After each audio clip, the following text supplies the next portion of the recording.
ప్రేమ నమ్మకం గల మా ప్రియ పరలోకపు తండ్రి, పరిశుద్ధుడైన దేవ, ఈ యొక్క ఉదయకాల సమయంలో సజీవులంగా మేమందరము సమకూర్చబడి సాన్ని యొక్క సంఘములో అవయవములుగా దేవా, మరి నిన్ను ఆత్మతో సత్యముతో ఆరాధించడానికి మమ్మల్ని ఏర్పాటు చేసుకున్నారు దేవా. మరి నీ అనాదికాల సంకల్పం చేత క్రీస్తులో మమ్మల్ని ఏర్పాటు చేసుకొని మమ్మల్ని దేవా నీ యొక్క రక్షణకు మాకు అనుగ్రహించి నిన్ను వెంబడించుటకు, నిన్ను సేవించుటకు మమ్మల్ని ఏర్పాటు చేసుకొని నీ ఆత్మ చేత, నీ వాక్యం చేత, నీ సహవాసం చేత నీ నడిపింపును మాకు అనుగ్రహిస్తూ నేటి వరకు మా జీవితాల్లో నమ్మదగిన వాడవుగా విశ్వాసతను చూపిస్తూ ఇంతవరకు మా జీవితంలో చాలినటువంటి దేవుడిగా అందుకు వందనాలు, స్తోత్రాలు దేవా. ఉదయకాల సమయంలో సంఘముగా నేను ఆరాధించడానికి మేము వచ్చి ఉంటుండగా నీ వాక్యము వెల్లడి ఆగుట తోడనే వెలుగు కలిగిన నీ వాక్యంలో సెలబడిన రీతిగా నీ వెలుగును మా మీద ప్రసరింపచేయండి.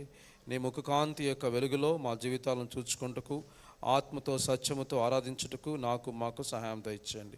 అల్పుడను, అయోగ్యుడను, అపోత్రుడను నన్ను సిలువ చాటు మరుగుపరుచుకొని నీ రక్తప్రోషకి తెచ్చుకొని దేవా, మరి నీ యొక్క మాటలను నీ యొక్క సమ్ముఖం నుంచి మాకు అవసరమైన రీతిలో అందించండి. ఏ విధంగా నిన్ను ఆరాధించాలో, ఏ విధంగా గణపరచాలో కావాల్సిన తెలివి, వివేచన, జ్ఞానము మా అందరికి అనుగ్రహించి నీకు యోగ్యమైన, నీకు అంగీకారయోగ్యమైన ఆరాధనను సమర్పించుటకు మాకు సహాయం దయచేయమని, ఘనత మహిమ మీరే ఆరోపించుకుంటూ రమ్మని యేసు ప్రభు వారి యొక్క శ్రేష్టమైన ఘనమైన నామంలో ప్రార్థించి వేడుకొంచుంటున్నాం తండ్రి, ఆమేన్.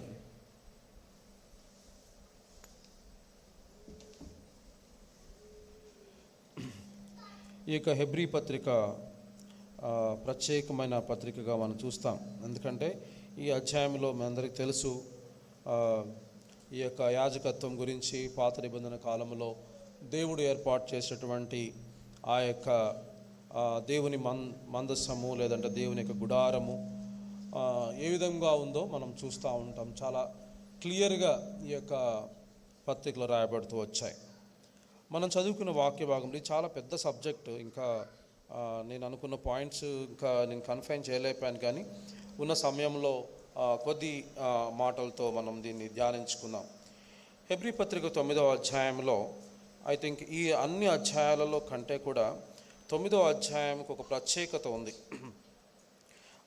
ఈ ప్రత్యేకత ఏంటి అంటే ఒక మంచి వాక్యము ఇక్కడ రాయబడి ఉంటుంది. ఏంటిదంటే చూడండి, హెబ్రీ పత్రిక 9వ అధ్యాయము 14వ వచనం అందరం కలిసి, నిత్యుడగు ఆత్మ ద్వారా తను తాను దేవునికి నిర్దోషినిగా అర్పించుకున్న క్రీస్తు యొక్కము నిర్జీవ క్రియలను విడిచి జీవము గల దేవుని సేవించుటకు మీ మనసాక్షిని ఎంతో ఎక్కువగా శుద్ధి చేయండి.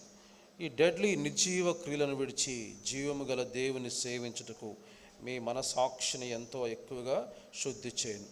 పిల్లరా, ఈ యొక్క కాంటెక్స్ట్లోకి వెళ్తే పాత నిబంధన కాలంలో మొదటి వచనం చూడండి, మొదటి నిబంధనకైతే సేవా నియమములను ఈ లోక సంబంధమైన పరిశుద్ధ స్థలమును ఉంటుంది. ఇక్కడ మనం చూస్తే పాత నిబంధన కాలంలో దేవుడు మొట్టమొదటిగా ఒక లేవి గోత్రాన్ని ఏర్పాటు చేసుకున్నాడు. ఆ లేవి గోత్రంలో అహరోను ఏర్పాటు చేసుకున్నాడు. అహరోను కుమారులైనటువంటి వాళ్ళు దేవుని సేవించేటువంటి యాజకులుగా ఆయన ఏర్పాటు చేసుకున్నాడు. ముందుగా చూస్తే ఏం కనబడుతుందంటే ఒక యాజకుడిని చూస్తున్నాం. ఒక ప్రధాన యాజకుని తర్వాత యాజకుడు. ఈ ప్రధాన యాజకుడిని ఏర్పాటు చేసుకున్న తర్వాత ఈ ప్రధాన యాజకుడు తను ఏ గోత్రంలో నుంచి వచ్చాడో ఆ గోత్రంలో నుంచి కొంతమంది యాజకులను ఆయన వెనక ఉంటారు. ముందుగా యాజకుడిని ఏర్పాటు చేసిన తర్వాత, అంటే ప్రధాన యాజకుడు తర్వాత యాజకుడు, వీళ్ళ తర్వాత ఈ ఏర్పాటు తర్వాత కనపడేది ఏంటంటే గుడారం. ఆ గుడారం కూడా 3 భాగాలుగా ఉంటుంది. మనకు తెలుసు కదా, బయట ఏమంటారు, మొట్టమొదటిగా బయట ఉండేదాన్ని ఏమంటారు, ఆవరణము, అవుట్ కోట్. అంటే కోట్ ఆ గుడారాన్ని, అంటే యాజకుని తర్వాత నెక్స్ట్ ఏంటంటే ఆయన ఎక్కడ ఉండాలా, ముందు ఎవరు సేవించాలి దేవుణ్ణి, యాజకుల్లో ఒక అతను మళ్ళీ స్పెషల్, ఎవరైనా ప్రధాన యాజకుడు. వీళ్ళు ఎక్కడ ఉండాలా, వీళ్ళు ఏం చేయాలి, కొన్ని మాటలను ఉదయకాల సమయంలో మనం ధ్యానించుకొని మనం ప్రభుని ఆరాధించుకున్నాం. యాజకులు ఏర్పాటు చేయబడ్డవారు, దే బీన్ చూసెన్. వాళ్ళు మామూలు అంటే ఎందుకంటే పాత నిబంధన కాలంలో మనం చూస్తే అనేకమైన గోత్రాలు ఉన్నాయి. కానీ యాజకులు ఏ గోత్రం నుంచి వచ్చారు? లేవి గోత్రం నుంచి వచ్చారు. ఒక ప్రత్యేకమైనటువంటి గుంపులో నుంచి వచ్చినటువంటి వాళ్ళు యాజకులు. ఈ యాజకులను దేవుడు ఏర్పాటు చేసుకున్నాడు లేవి గోత్రం నుంచి. వీళ్ళు ఏం చేయాలంటే దేవుని ఏం చేయాలి? వాళ్ళు సేవించాలి. ముందుగా ఈ యొక్క కాంటెక్స్ట్లో చెప్తాను. అక్కడ చూస్తే ఏంటంటే ఆవరణం వీళ్ళకి ఎవరు ఉండాలంటే ఆర్డినరీ పీపుల్, అంటే మామూలుగా ఉన్న వాళ్ళందరూ, అంటే యాజకులుగా లేనటువంటి వాళ్ళందరూ ఎక్కడ ఉండాలా? ఆవరణంలో ఉండాలి. ఎవరైతే ఏర్పాటు చేయబడ్డారో వాళ్ళందరూ ఎక్కడికి రావాలా? ఆవరణం కంటే దాటిన తర్వాత ఇంకో గుడారం ఉంది. దాన్ని ఏమంటారంటే మొదటి గుడారము. రండి, హెబ్రీ పత్రిక 9వ అధ్యాయము 2వ వచనం. ఏలగనగా మొదట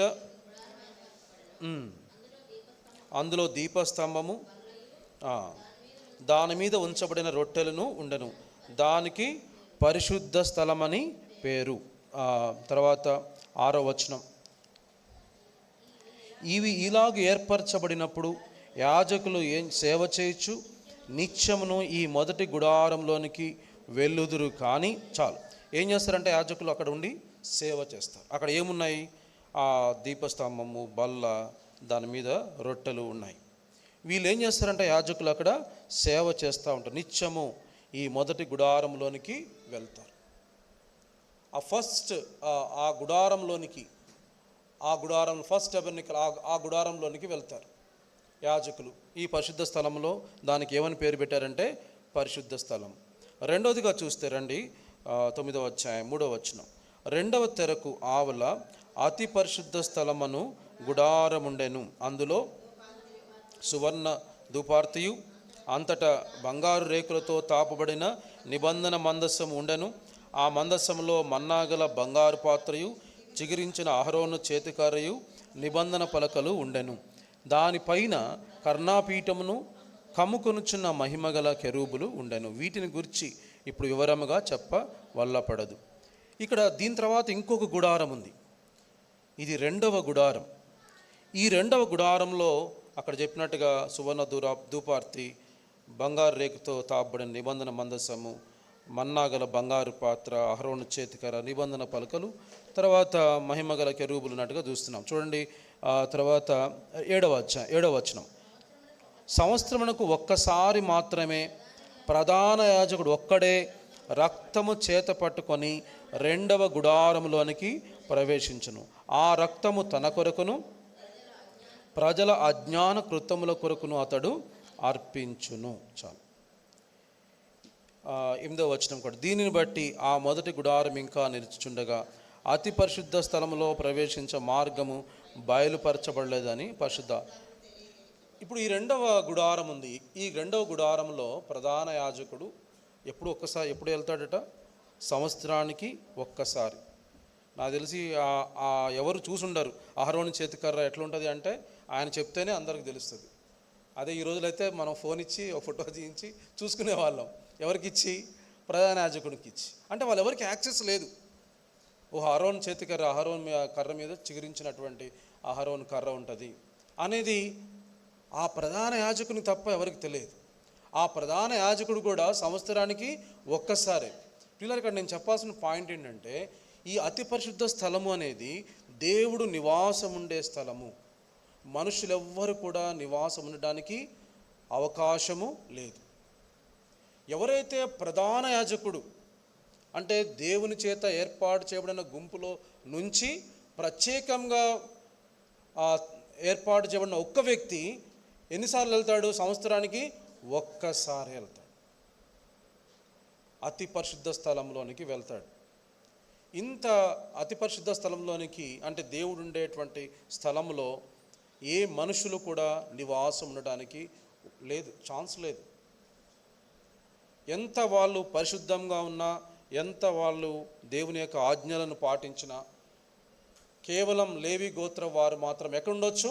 పరిశుద్ధ స్థలంలోనే ఉండొచ్చు. దేవుని సమీపించడానికి అక్కడ ఒక చక్కని మాట రాసి చూడండి, 8వ వచనం. ఒక్క నిమిషం 7వ వచనం, 2వ భాగం. ఆ రక్తము తన కొరకును ప్రజల అజ్ఞాన కృతముల కొరకును. ఈ అర్పణ లోపలికి వెళ్ళేటప్పుడు ఏం చేస్తాడట? ఆయన చేతిలో ఒక రక్తమును పట్టుకుంటాడట. రక్తము చేత పట్టుకొని, ఆ రక్తం ఎవరి కోసం? ముందుగా ఎవరి కోసం? తన కోసం. ఆయన పర్ఫెక్ట్ కాదు. మా ప్రధాన యాజకుడు ఈయన వెళ్తున్నాడు అంటే అబ్బా ఈయన కాబట్టి వెళ్తున్నాడు అంటానికి లేదు. ముందు ఆయన అజ్ఞాన కృతాలు లేదంటే ఆయన చేసిన పాపాలకు కూడా పరిహారం తీసుకొనే లోపలికి వెళ్తాడు. తర్వాత ప్రజలందరి ఆ అజ్ఞాన కృతముల కొరకు ఏం చేస్తాడు? అర్పిస్తాడు. This is the pattern. ఈ ప్యాటర్న్లో ఏంటంటే ఎవరైనా అంటే ఇజ్రాయేలీలందరూ మళ్ళీ వాళ్ళు దేవుని చేత ఏర్పాటు చేయబడిన వాళ్ళే. వేరే జాతి వాళ్ళతో పోలిస్తే అమాలేకీయులు, ఫిలిస్తీయులు వీళ్ళందరూ ఉన్నారు ఆ టైంలో. కానీ దేవుడు వారిని ఏర్పాటు చేసుకోవాలి. ఎవరిని ఏర్పాటు చేసుకున్నాడు? ఇజ్రాయేలీని ఏర్పాటు చేసుకున్నాడు. ఈ ఇజ్రాయేల్ని ఏర్పాటు చేసుకున్నటువంటి ఈ క్రమంలో ఇంకొంచెం ఒక నెక్స్ట్ లెవెల్కి వెళ్తే ఏంటంటే ఆ దేవుని యొక్క మందిరం, అది చాలా ప్రాముఖ్యమైనది. దేవుని మందిరంలో ఎలా ఉండాలా, దేవుని మందిరంలో ఏడ్త కట్టాలా, దేవుని మందిరం ఎన్ని కొలతలు ఉండాలా, ఇదంతా డిజైన్ దేవుడు ఇచ్చాడు. ఎక్కడిచ్చాడట? కొండ మీద. ఆయన ఎవరికి ఇచ్చాడు? ఆ మోషేకి ఇచ్చాడు. ఇగో ఇలా చేయాలి, ఇలా చేయాలి, ఇలా చేయాలి, దీంతో కట్టాలి, ఈ క్లాత్ వాడాలి, తర్వాత ఈ కొమ్మలు వాడాలి, అట్లా అంత స్పెసిఫిక్గా దేవుడు ఇచ్చాడు. ఎందుకంటే దట్ బిలాంగ్స్ టు గాడ్. అందరూ దేవుని చేత ఏర్పరచబడినటువంటి సమూహమే. కానీ అందులో కొంచెం లోపలికి వెళ్తే లేవి గోత్రం వాళ్ళు ఎక్కడ ఉండాలా? పరిశుద్ధ స్థలంలో ఉండాలి. ఆ తర్వాత అతి పరిశుద్ధ స్థలంలో ఓన్లీ ఒక్కసారే ఆ యొక్క ప్రధాన యాజకుడు భయముతోటి ఆ రక్తమును చేతబట్టుకొని వెళ్తాడు. ఇలా ఇది దేవుని యొక్క నమూనా పాత నిబంధన కాలంలో. ఈ ప్రధాన యాజకుడు యొక్క పని ఏంటి అంటే రండి, హెబ్రీ పత్రిక 5వ అధ్యాయము. హెబ్రీ పత్రిక 5వ అధ్యాయం. ప్రతి ప్రధాన యాజకుడు, మొదటి వచనం, మనుషులలో నుండి ఏర్పరచబడిన వారై పాపముల కొరకును అర్పణలను బలులను అర్పించుటకు దేవుని విషయమైన కార్యములను జరిగించుటకు మనుషుల నిమిత్తము నియమింపబడెను. తాను కూడా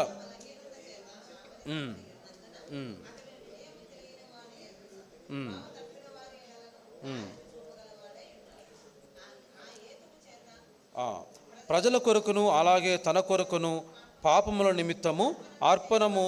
ఈయన ఏంటంటే మనుషుల్లో నుంచి ఏర్పాటు చేయబడ్డాడు. ఈయన చేయాల్సిన పని ఏంటి అంటే పాపముల కొరకు అర్పణలు, తర్వాత ఏం చేయాలా? బలులను అర్పించాల, దేవుని విషయమైన కార్యములను చేయాలి. ఇది ఈ యొక్క పని. వీరి పని ఏంటంటే యాజకులైనటువంటి వాళ్ళు, ప్రధాన యాజకులైనటువంటి వాడు ఏం చేయాలంటే పాపముల కొరకు అర్పణలను బలులను ఏం చేయాలా? అర్పించాలి. తర్వాత 3వ వచనంలో అన్నాడు, ఈ హేతు చేత ప్రజల కొరకు ఎలాగో తన కొరకును పాపముల నిమిత్తం ఏం చేయాలా? అర్పణము చేయాలి. ఇది ప్రధాన యాజకుని యొక్క పని. ఈ యాజకులైనటువంటి వాళ్ళు దేవునిని సేవిస్తూ, అక్కడ ఇంకో చోట చూపిస్తాను,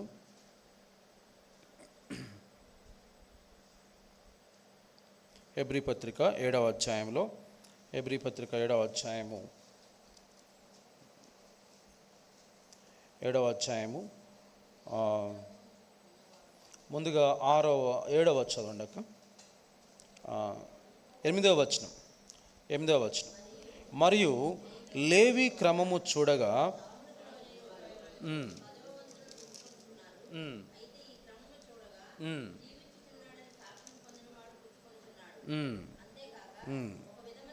చాలా. తర్వాత 11వ వచనం, ఆ లేవీయులు యాజకులయుండగా ప్రజలకు ధర్మశాస్త్రం ఇవ్వబడిన గనుక ఆ యాజకుల వలన సంపూర్ణ సిద్ధి అహరోను క్రమములో చేరినవాడని చెప్పబడక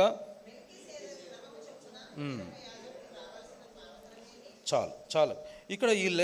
ఇక్కడ మనం మొట్టమొదటిగా దేవుని యొక్క గుడారము చూసాం, దేవుని యొక్క మందిరం చూసాం. దేవుని యొక్క మందిరంలో ఆవరణము, పరిశుద్ధ స్థలము, అతి పరిశుద్ధ స్థలం. ఈ గుడారంను ఏర్పాటు చేసుకునే ముందే దేవుడు తన సేవకుడైనటువంటి లేదంటే ఆ యొక్క ప్రధాన యాజకుడిని ఏర్పాటు చేసుకున్నాడు. ప్రధాన యాజకుడిని, తర్వాత యాజకులను దేవుడు ఏర్పాటు చేసుకున్నారు. ఎందుకంటే వాళ్ళు తన కోసము లేదా వారి కోసము లేదా ప్రజల కోసం ఏం చేయాలా? బలులను అర్పించాలా. హెబ్రీ పత్రిక 9వ అధ్యాయము 6వ వచనం. ఇవి ఇలాగ ఏర్పరచబడినప్పుడు యాజకులు సేవ చేయొచ్చు నిత్యమును ఈ మొదటి గుడారంలోనికి ఏం చేయాలి? యాజకులు సేవ చేయాలి. ఎవరికి సేవ చేయాలా? దేవునికి సేవ చేయాలి. రెండు ప్రాముఖ్యమైన పనులు కనపడతాయి. ఒకటేంటంటే వాళ్ళు బలులు అర్పించాలి. దేనికోసం బలులు అంటే ఈ పాపముల విషయమైనటువంటి అర్పణలు లేదా బలులు అర్పించాలి.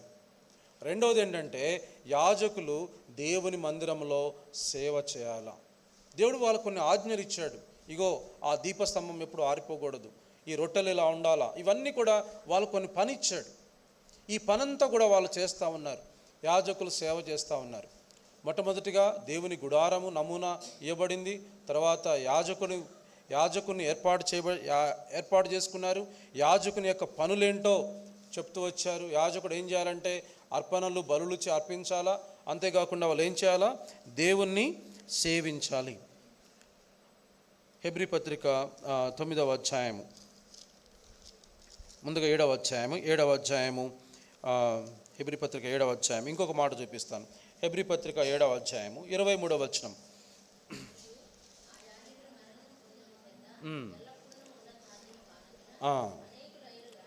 చాలక ఆ యాజకులు ఏం చేస్తారట? మరణము పొందుతారు.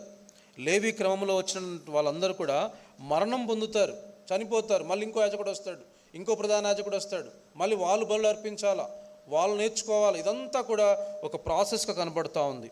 ఇంకా ముందుకెళ్తే అక్కడ చూడండి 11వ వచనం 7వ అధ్యాయం. ఆ లేవీలు యాజకులై ఉండగా ప్రజలకు ఏమి ఇవ్వబడింది? ధర్మశాస్త్రము ఇవ్వబడింది. ఇంకొకటి, దేవుని గుడారం చూసాం, దేవుని చేత ఏర్పాటు చేయబడిన వ్యక్తిని చూసాం. ఇంకొక ప్రాముఖ్యమైనది ఏంటంటే దేవుని యొక్క ధర్మశాస్త్రం. ఇంకో చోట అంటాడు నిబంధన. చూడండి ఆ మాట, హెబ్రీ పత్రిక 9వ అధ్యాయము, హెబ్రీ పత్రిక 9వ అధ్యాయము 15వ వచనం. ఈ హేతువు చేత మొదటి నిబంధన కాలంలో జరిగిన అపరాధముల నుండి విమోచనం కలుగుటకై ఆయన మరణము పొందినందున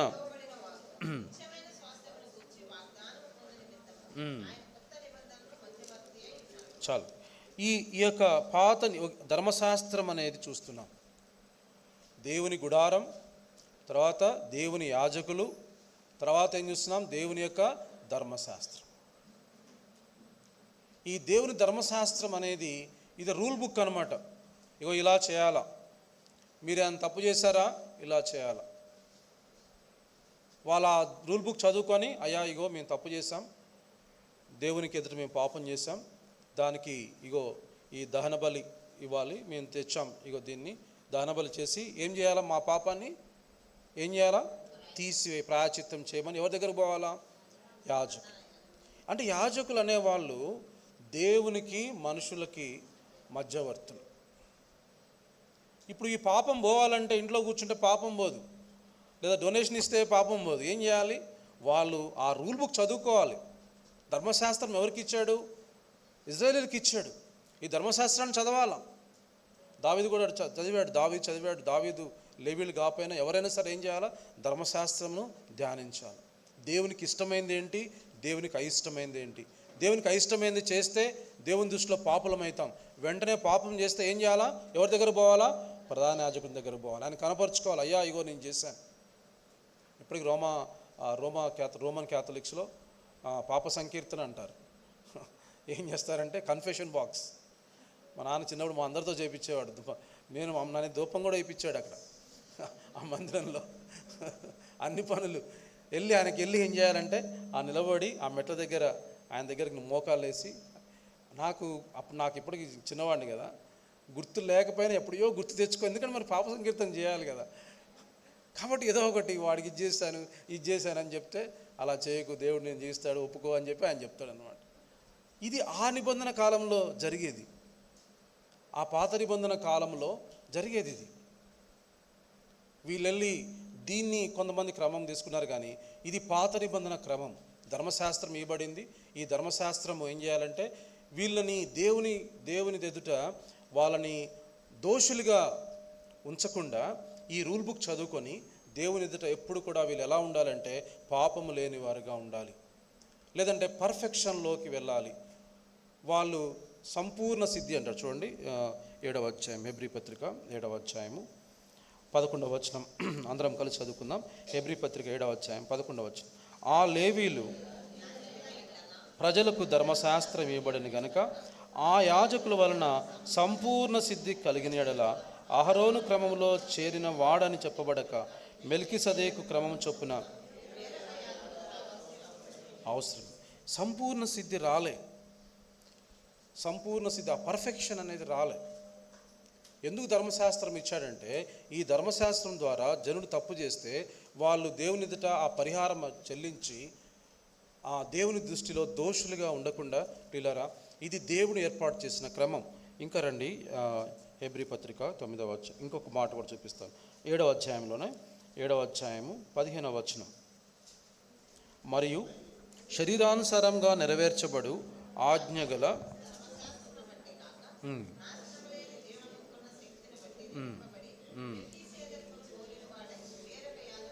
చాలు, శరీరానుసారంగా నెరవేర్చబడు ఆజ్ఞగల ధర్మశాస్త్రం, ఇది శరీరానుసారంగా చేసేటువంటిదిగా కనబడుతుంది. తర్వాత 18వ వచనం అందరం కలిసి చదువుకుందాం. ఆ ధర్మశాస్త్రము దేనికిని సంపూర్ణ సిద్ధి కలగజేయలేదు గనుక ముందు ఇవ్వబడిన ఆజ్ఞ బలహీనమైనందున నిష్ప్రయోజనమైనందున అది నివారణ చేయబడింది.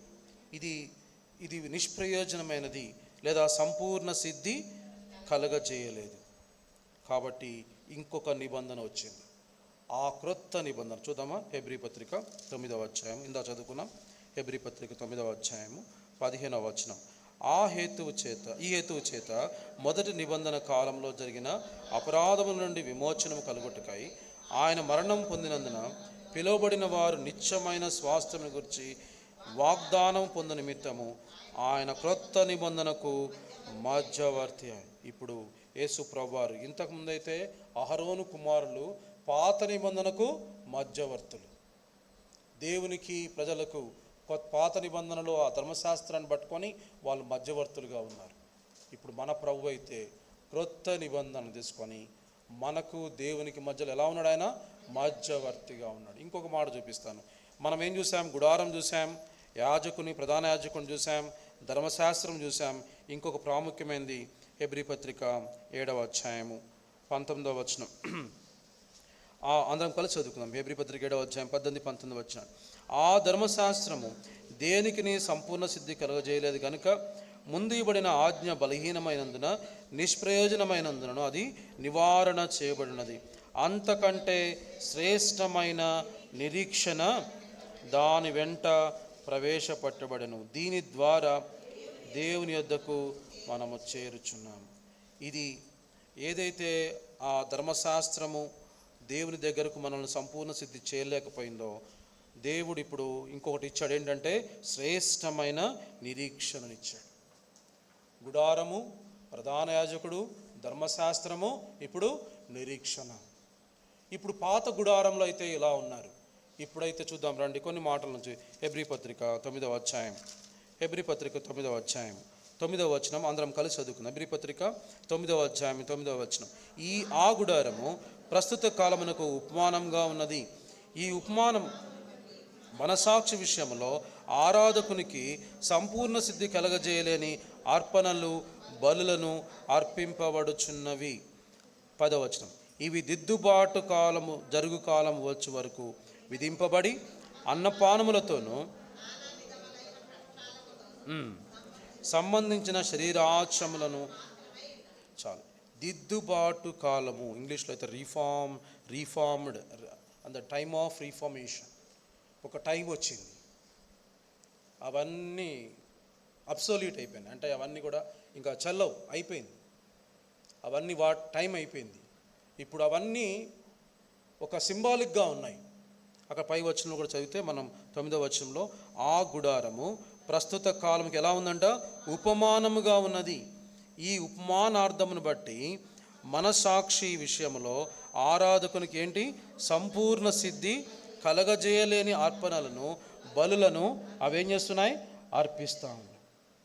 పిల్లరా, ఈ బలులను అర్పిస్తూ ఉన్నాయి. సంపూర్ణ సిద్ధి కలగజేయలేని బలులను, అర్పణలు అర్పిస్తున్నాయి. శరీర సంబంధమైన బలులు అర్పిస్తూ ఉన్నారు. ఈ యొక్క బలులను బట్టి లేదా ఈ ఆజ్ఞను బట్టి లేదా ధర్మశాస్త్రమును బట్టి ఏం కలగలేదు? సంపూర్ణ సిద్ధి కలగలేదు. ఆ పాతకాల బలులను బట్టి సంపూర్ణ సిద్ధి కలగలేదు. ధర్మశాస్త్రమును బట్టి సంపూర్ణ సిద్ధి కలగలేదు. ఆ గుడారమును బట్టి సంపూర్ణ సిద్ధి కలగలేదు. ఇంకా చెప్పాలంటే అహరోను క్రమంలో ఉండిన యాజకత్వం అనేది సంపూర్ణ సిద్ధి కలగజేయలేదు. కాబట్టే ఇప్పుడు ఒక క్రొత్త యాజకత్వం వచ్చింది. ఎవరు ఆయన అంటే మెల్కీసెదెకు క్రమం చొప్పున ఆయన నిరంతరము యాజకుడై ఉన్నాడు.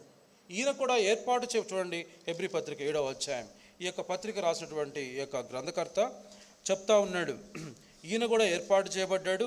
చూడండి 4వ వచనం, 5వ అధ్యాయం, 5వ అధ్యాయం అమ్మ, హెబ్రీ పత్రిక 5వ అధ్యాయం 4వ వచనం. మరియు ఎవడును ఈ ఘనత తనకు తాను వహించుకోండి కానీ అహరోను పిలువబడినట్టుగా దేవుని చేత పిలువబడిన వాడై ఈ ఘనత పొందును. అటువలే క్రీస్తు కూడా ప్రధాన యాజకుడిగా ఉండేటకు తన్ను తానే మహిమపరచుకొనలేదు కానీ నీవు నా కుమారుడవు, నేడు నేను నిన్ను కనియున్నాను అని ఆయనతో చెప్పిన నాడే ఆయనను మహిమపరచెను.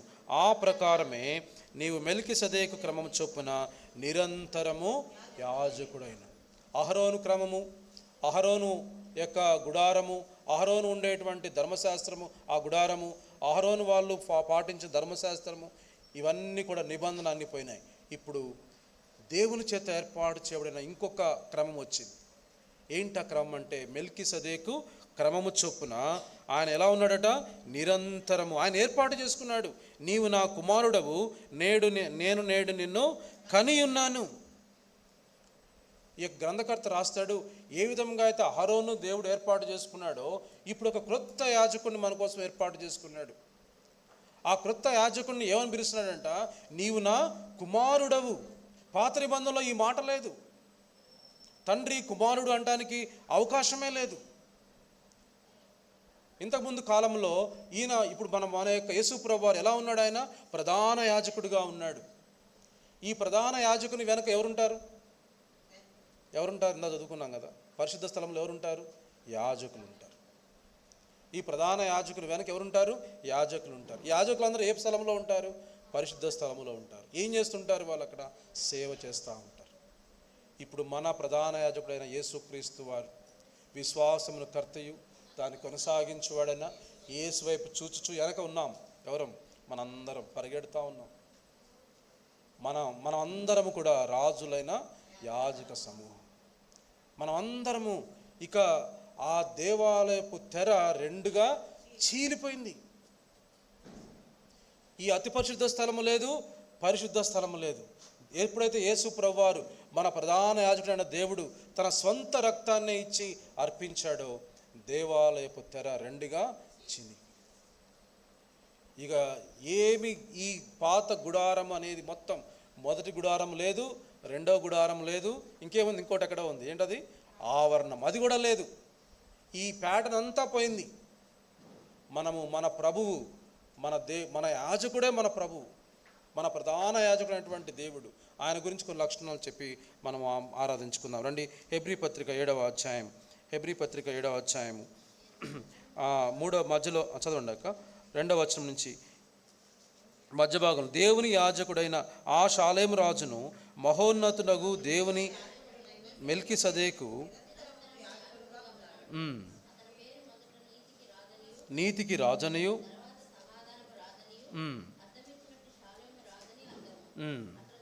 అతడు తండ్రి లేనివాడును తల్లి లేనివాడును వంశావళి లేనివాడును జీవిత కాలమునకు ఆది అయినను జీవమునకు అంతం లేనివాడునై ఉండి దేవుని కుమారుడై ఉన్నాడు. ఈయన ఆది నుండి ఉన్నవాడు, వంశావళి లేనివాడు, నిరంతరము యాజకుడు. ఈ యొక్క అధ్యాయాన్ని ధ్యానిస్తుంటే కొంచెం ఇంట్రెస్టింగ్ ఒక లైన్ కనపడింది నాకు. చూడండి, హెబ్రీ పత్రిక 5వ అధ్యాయము.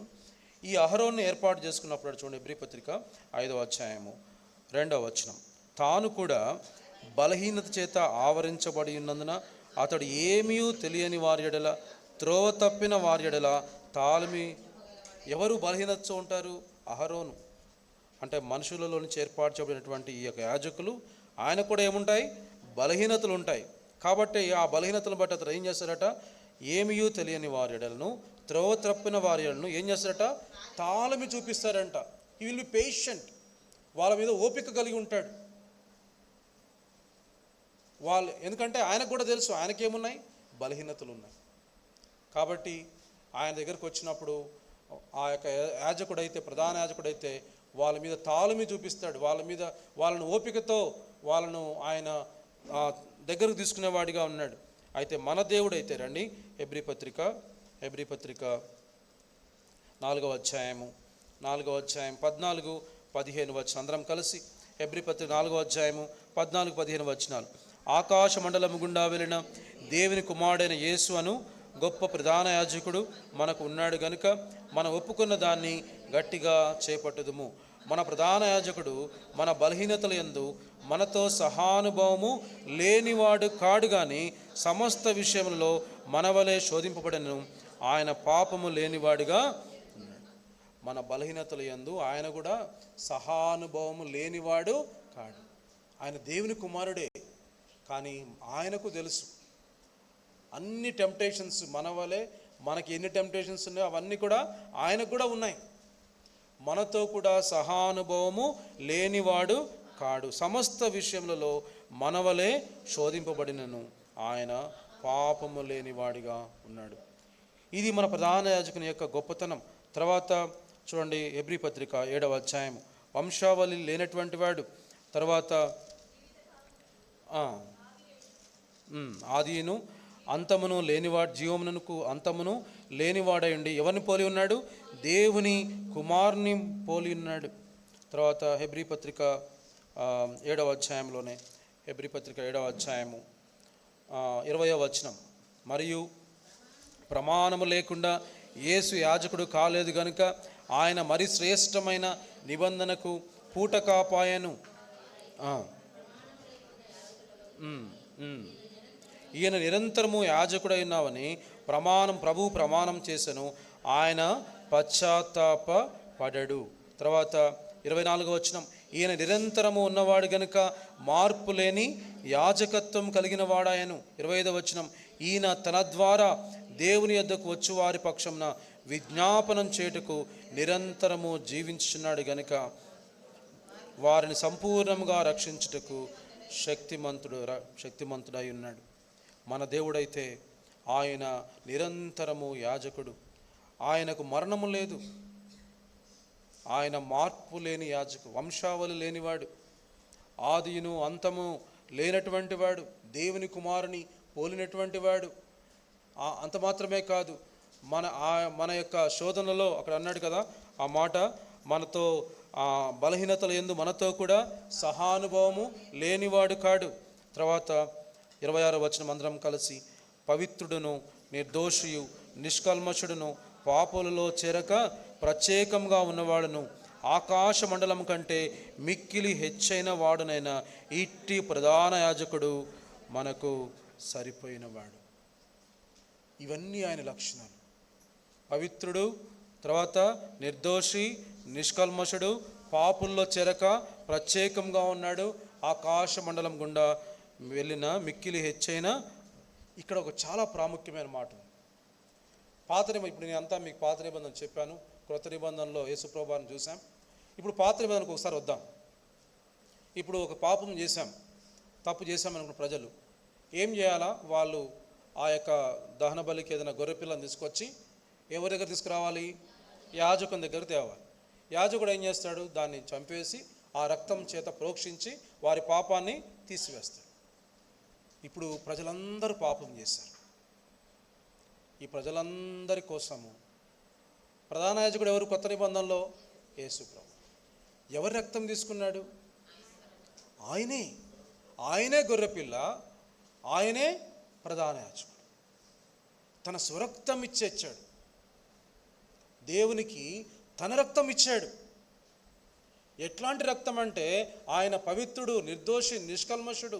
తన యొక్క ఏ పాపం ఎరిగినటువంటి ఈ నిష్కల్మషుడైనటువంటి రక్తం. అంటే ఇప్పుడు మనందరము ఏ బలి తీసుకొస్తున్నాము? ఏ గొర్రెపిల్లని తీసుకొస్తున్నాము? యేసు ప్రభువారిని. యేసు ప్రభువారే గొర్రెపిల్ల, యేసు ప్రభువారే ప్రధాన యాజకుడు.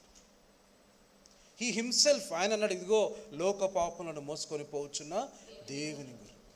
ఎంత శ్రేష్టమైన నిబంధన చూడండి, ఎంత శ్రేష్టమైన ఆజ్ఞ చూడండి.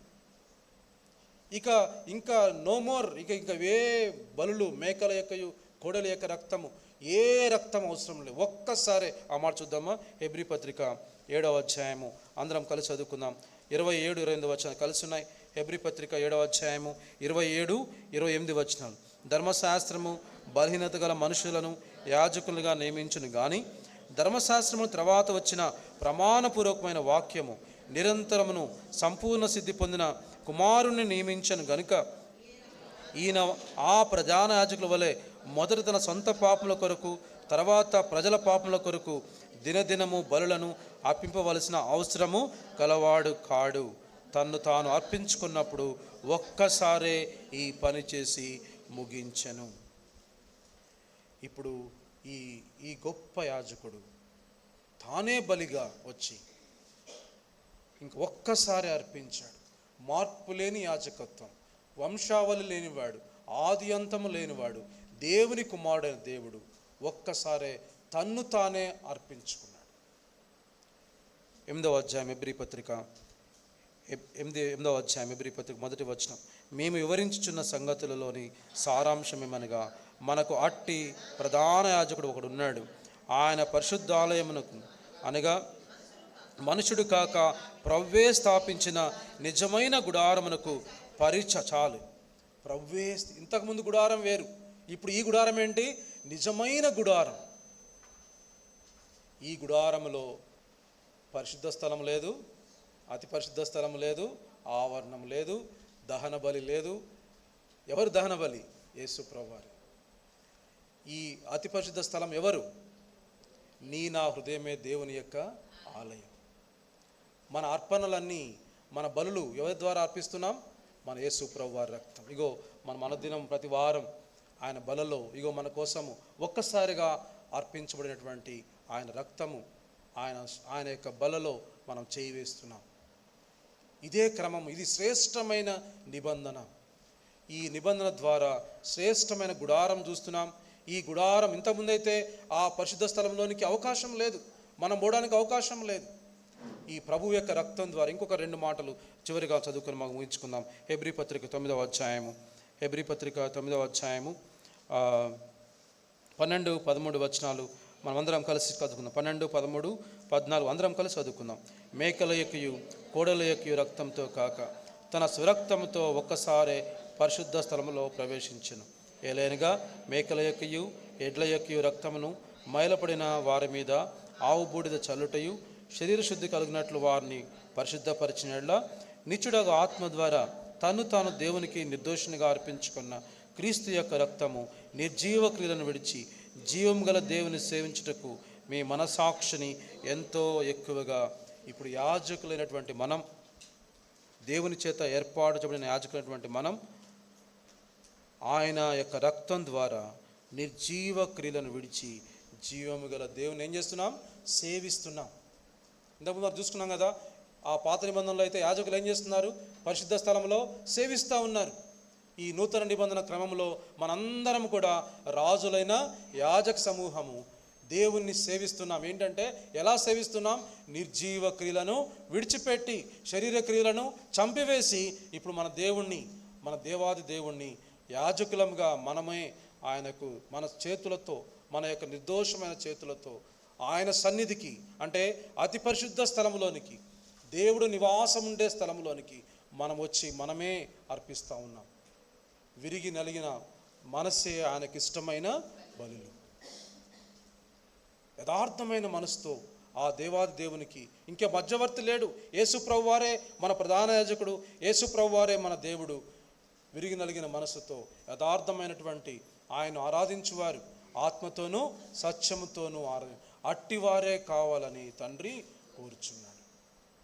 ఈ ఎక్కడ ఆరాధిస్తామో కాదు, మన హృదయమే దేవుని యొక్క ఆలయం. ఇట్టి దేవుణ్ణి మనం సేవించడానికి ఆయన రక్తం ఇచ్చాడు. చివరిగా ఒక మాట, హెబ్రీ పత్రిక 4వ అధ్యాయము అందరం కలిసి చదువుకున్నాం. హెబ్రీ పత్రిక 4వ అధ్యాయం 16వ వచనం. హెబ్రీ పత్రిక 4వ అధ్యాయము 16వ వచనం. గనుక చదవండి. కనుక సమయోచితమైన సహాయం కొరకు కృప పొందినట్లు ధైర్యముతో కృపాసనమునొద్దకు చేర్చున్నాం. ఆయన దగ్గరకు, ఆయన సన్నిధిలోనికి ధైర్యముతోటి కృప పొందినట్లు ధైర్యముతో ఎక్కడ చేరుతున్నాం? కృపాసనమునొద్దకు. హెబ్రీ పత్రిక 4వ అధ్యాయం 7వ అధ్యాయము, హెబ్రీ పత్రిక 7వ అధ్యాయము 25వ వచనం. ఈయన తన ద్వారా దేవుని యొద్దకు వచ్చి వారి పక్షమున విజ్ఞాపనం చేయుటకు నిరంతరము జీవించినాడు గనుక వారిని సంపూర్ణంగా రక్షించుటకు శక్తిమంతుడు. ఇప్పుడు మనం ఆయన సన్నిధిలోనికి ప్రవేశిస్తున్నాం ధైర్యముగా.